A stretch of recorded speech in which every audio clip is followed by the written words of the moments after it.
हे दोस्तों, कैसे हैं आप लोग। तो हम class 10 chapter number 1 real numbers का एग्जांपल नंबर 5 सॉल्व कर रहे हैं, जिसमें प्रूव करना है कि क्या √3 एक इरेशनल नंबर है। तो भाई ऐसे क्वेश्चंस करने के लिए ना पहले बेसिक चीज़ समझते हैं। एक तो ये कि रियल नंबर्स दो टाइप के होते हैं, एक तो होता है रैशनल, दूसरे होते हैं इरेशनल।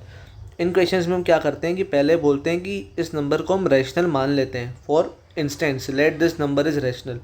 फिर हम आगे चल के ये प्रूव करेंगे कि हमारा अजम्पशन गलत था और ये नंबर रैशनल नहीं है।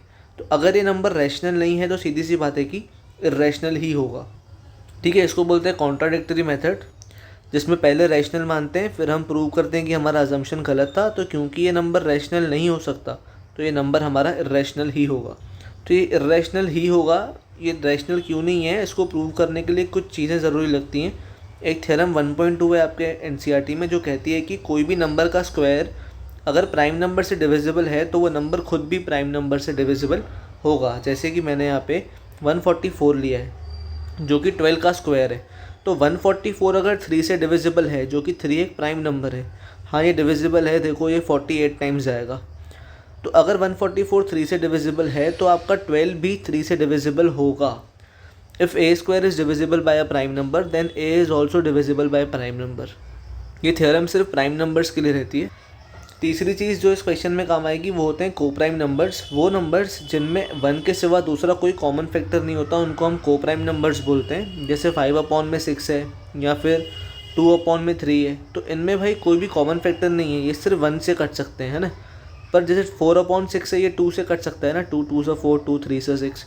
तो 4 और 6 कोप्राइम नंबर्स नहीं है, पर 5/6, 2/3, 4/5 ये सब कोप्राइम नंबर्स हैं जिनका कोई कॉमन फैक्टर नहीं है सिवाय 1 के। ये बहुत ज़रूरी चीज़ है, इसी के ज़रिए ही कॉन्ट्राडिक्शन आएगा।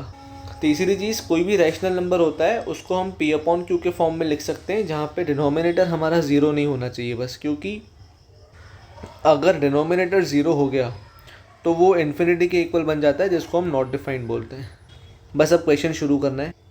तो एग्जाम्पल 5 कहता है भाई प्रूव करो कि √3 जो है वो एक इरेशनल नंबर है। तो हमने क्या किया, पहले √3 को बोल दिया कि let it be a rational number such that √3 equals to A/B, जहाँ पे A और B हमारे कोप्राइम नंबर्स हैं और B हमारा ज़ीरो नहीं होना चाहिए क्योंकि B इज़ डिनोमिनेटर। अब मैं इस B को यहाँ लेके आ रहा हूँ, B √3 इक्वल्स टू A मिलेगा मुझे। अब मैंने इसकी स्क्वायरिंग करी दोनों तरफ, तो मुझे क्या मिलेगा, B स्क्वायर, √3 का स्क्वायर होता है भाई 3, ठीक है। तो B स्क्वायर 3 इक्वल्स टू में आ जाएगा A square, right hand side पे भी स्क्वायर होगा। इसको मैंने फर्स्ट इक्वेशन नाम दिया। अब इस 3 को मैं यहाँ पे लाके डिवाइड कर रहा हूँ, यहाँ मल्टीप्लिकेशन में। तो A square by 3 equals to में आ जाएगा B स्क्वायर। वही मैंने यहाँ लिखा है, A square by 3 equals to में आ गया B स्क्वायर। अब समझना, 3 एक प्राइम नंबर है, तो अगर A स्क्वायर डिविजिबल है 3 से, है क्यों, क्योंकि इनको डिवाइड करने पे B स्क्वायर करके कोई वैल्यू आ रही है। कुछ भी हो सकती है वैल्यू, एग्जाम्पल के लिए कुछ भी हो सकती है, पर आ तो रही है ना। मतलब कि A स्क्वायर जो है वो डिविजिबल है 3 से, इसका मतलब A भी आपका डिविजिबल होगा 3 से, क्योंकि हमने थ्योरम 1.2 अभी समझी थी। तो A इज़ डिविजिबल बाय 3। अच्छा, अगर A डिविजिबल है 3 से तो मैं लेट कर लेता हूँ कि कोई भी वैल्यू आएगी जो कि होगी C। ठीक है, ये मैंने लेट किया है, A को डिवाइड किया मैंने 3 से और मुझे कोई C करके वैल्यू मिल रही है।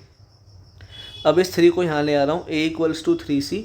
अब मैं इसकी स्क्वायरिंग कर रहा हूँ दोनों तरफ, मुझे मिलेगा A स्क्वायर इक्वल्स टू में 9C स्क्वायर, 3 का स्क्वायर 9, इसका C स्क्वायर यहाँ पे लिखा है। अब फर्स्ट यूज़ कर रहा हूँ। फर्स्ट क्या था मेरा, जो मैंने ये स्क्वायर करके बनाया था, A square equals to 3B square, यहाँ पुट कर रहा हूँ 3B स्क्वायर।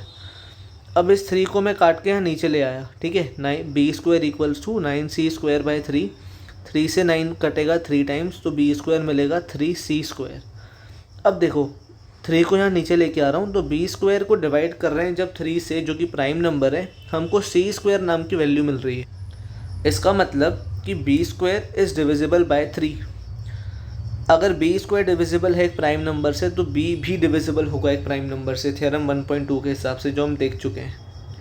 अब क्योंकि B भी डिविजिबल है, A भी डिविजिबल था, और हमने पढ़ा था कि A और B जो हैं वो को प्राइम नंबर्स हैं, मतलब इनका 1 के सिवा कॉमन फैक्टर होना ही नहीं चाहिए। अब हम कह रहे हैं कि भाई A भी 3 से डिवाइड हो रहा है, B भी 3 से डिवाइड हो रहा है, तो मतलब ये को प्राइम नंबर्स नहीं हुए।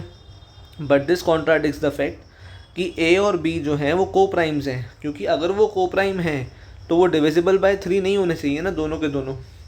ये कॉन्ट्राडिक्शन क्यों आया? क्योंकि हमारा असम्पशन ही गलत था। हमने अज्यूम क्या किया था कि √3 एक रैशनल नंबर है, जो कि गलत है। तो अगर √3 रैशनल नंबर नहीं हो सकता तो हमने देखा था कि वो सिर्फ इर्रेशनल ही होगा, क्योंकि रियल नंबर सिर्फ 2 टाइप के होते हैं। Therefore √3 is an irrational number. भाई ये एग्जैक्ट स्टेप्स हैं इस क्वेश्चन की। अगर आपको वीडियोस अच्छे लग रहे हो तो प्लीज़ इनको लाइक और शेयर कर देना। कोई भी डाउट लगे आप मुझसे कमेंट सेक्शन में पूछ सकते हैं। यूट्यूब के डिस्क्रिप्शन में इंस्टाग्राम की लिंक है, आप मुझसे DM करके भी डाउट्स पूछ सकते हैं। Thank you so much video को यहाँ तक देखने के लिए। चैनल को सब्सक्राइब कर दो वैसे इंटरेस्टिंग वीडियोस, क्वेश्चंस, ट्रिक्स और ट्रिप्स को चेक करने के लिए। Wishing you a very happy learning head. मैं हूँ आपका भाई, आपका दोस्त भरत।